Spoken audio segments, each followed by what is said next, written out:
l'attacco del 9 di gennaio, uno dei due teatri di quella tragedia che la Francia ha vissuto all'inizio dell'anno. Siamo voluti venire qui perché questo è anche il primo voto, il primo test elettorale dopo quanto accaduto, dopo gli attacchi a Charlie Hebdo al supermercato Kasher, e siamo voluti venire con un ospite, Franck Serfati, che è il parente, è il genero di uno degli ostaggi del supermercato Kasher. Vogliamo subito chiedergli come ha vissuto quella giornata. Pensate che i familiari delle vittime non erano distanti da questo luogo come i giornalisti, ma si trovano proprio qui di fronte, anche nei momenti cruciali dell'assalto, nel momento in cui c'è stato il blitz delle forze dell'ordine.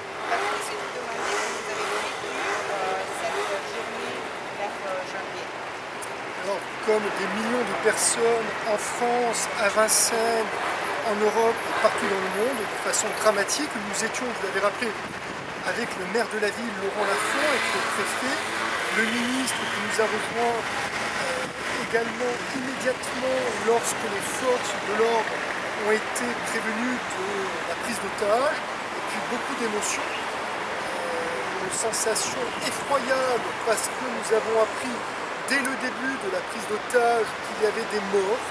On ne savait pas combien de morts précisément, mais une angoisse totale à partir de 13h40. Et vous savez, puisque toutes les chaînes du monde ont relayé l'information, un périmètre de sécurité immédiat et puis une terreur immédiate à partir de 13h45 dès le début de la prise d'otage.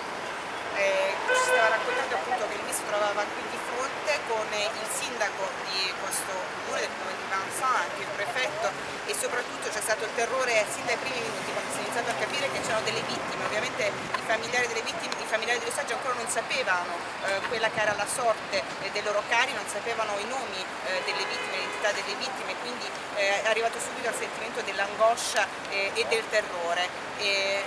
Voglio chiedergli anche qual è stata poi la sua reazione quando ha visto finalmente il suo genero. Et quand vous avez vu votre fils se sauver, quelle était la réaction?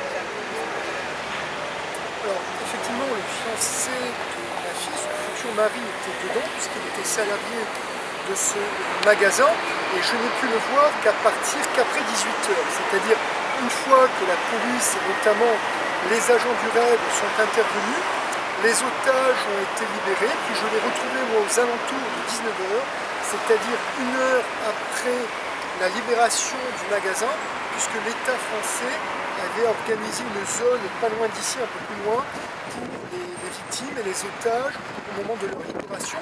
Alors bien évidemment, une satisfaction totale, et puis une réaction de la part des otages qui était en deux teintes. Certains exprimaient une joie de vivre assez exorbitante, exubérante, beaucoup d'expressions ostentatoires, et puis d'autres étaient totalement repliés sur eux-mêmes. Et Samuel, le fiancé de ma fille, dès le départ était terrorisé, puis en pleurs et très ému. Ci ha raccontato che appunto il fidanzato, il futuro marito di sua figlia Samuel, era tra gli ostaggi. Loro sono riusciti a vederli soltanto alle 7, 2 ore dopo la liberazione, perché c'erano tutte le questioni di sicurezza da sbrigare prima, e era stato molto particolare, ha detto, perché c'era un gruppo di ostaggi che era particolarmente euforico quando è stato liberato, molto felice, c'era la gioia nei loro occhi, invece un'altra parte degli ostaggi che stavano veramente vivendo un momento di terrore, e il suo genero, ha detto, era tra questi, era in lacrime, l'abbiamo abbracciato, gli siamo andati incontro. Domanda, visto la giornata di oggi, ovviamente se pensa che quanto accaduto a inizio gennaio sta contribuendo a far avanzare così tanto nei sondaggi del Front National.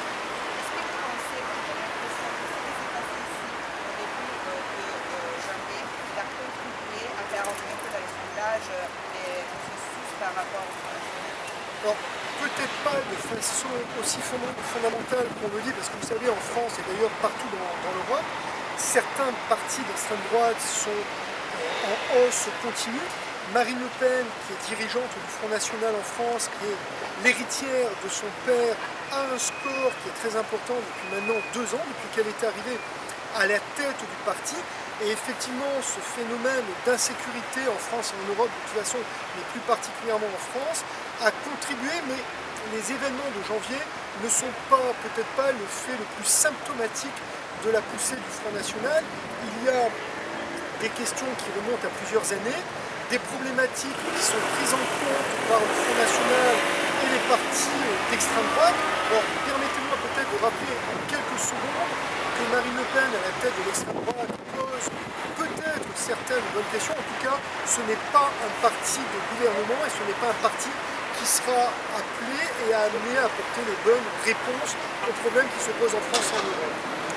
Dice che il movimento in parte ha contribuito, ma non è quella la ragione, perché vediamo la crescita del Front National anche da prima, ma che comunque sia, secondo ovviamente il signore, non è il Front National la risposta a quelli che sono i problemi della Francia in questo momento, e molto presto i cittadini francesi se ne renderanno conto. Prima di tutto a voi studio.